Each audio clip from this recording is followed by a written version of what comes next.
ఈ కుదరని ఏకాభిప్రాయం బీజేపీ జిల్లా అధ్యక్షుల ఎంపిక విషయంలో ఎంపీలు ఎమ్మెల్యేల మధ్య వార్ ఇంకెంతకాలం సాగతీత అంటున్న ఆశావహులు. పోటీ ఎక్కువగా ఉండడమే కారణం, ముందు నుంచి ఉన్న వారికే ఛాన్స్ ఇవ్వాలంటున్న నేతలు. ఢిల్లీ ఎన్నికలు ముగిసాకే స్టేట్ చీఫ్ నియామకం. ఇది బీజేపీ రాష్ట్ర అధ్యక్ష పదవి గురించి ఎంపీలు ఎమ్మెల్యేలు వీళ్ళ మధ్య ఒక ఫైట్ నడుస్తూ ఉన్నది. దీంట్లో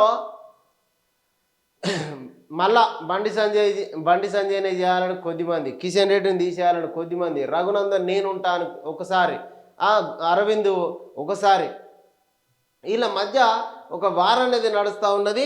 దీంట్లో పోటీ ఎక్కువ ఉన్నదట.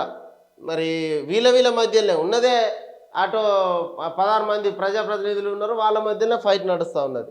ముందు నుంచి ఉన్న వాళ్ళకే ఛాన్స్ ఇవ్వాలంటున్న నేతలు. ఈ మధ్యలో బండి సంజయ్ గద్దర్ గురించి ఒకటి వ్యాఖ్యలు చేయడం, ఎట్లిస్తాం మేము ఆయనకు, ఆయన లెఫ్ట్ బ్యాక్గ్రౌండ్ నుంచి వచ్చిండు అని చెప్పి ఇక్కడ ఈటెల రాజేందర్కు ఇండైరెక్ట్గా సురుకలు అంటించినట్టు అయిపోయింది. ఈటెల రాజేందర్కు మేము రాష్ట్ర అధ్యక్ష పదవి ఇస్తే ఒప్పుకోము అన్నట్టే బండి సంజయ్ మాటలు ఉన్నాయి. అట్లనే మేము ఏ సిద్ధాంతం ప్రకారం వాళ్లకు మేము ఇవ్వాలని చెప్పి మాట్లాడాడు. ఇలా బొడిగ శోభ, తులమ్మ, ఈటెల రాజేందరు, ఇంకా అట్లనే ఇతర పార్టీ నుంచి వచ్చినటువంటి ఏలేటి మహేశ్వర్ రెడ్డి, ధర్మపురి అరవింద్, వీళ్ళందరికీ ఏ సిద్ధాంతాలు నచ్చి మీ పార్టీలో సీట్లు ఇచ్చారు, ఏ సిద్ధాంతాల ప్రకారం మీ పార్టీలో చేర్చుకున్నారు?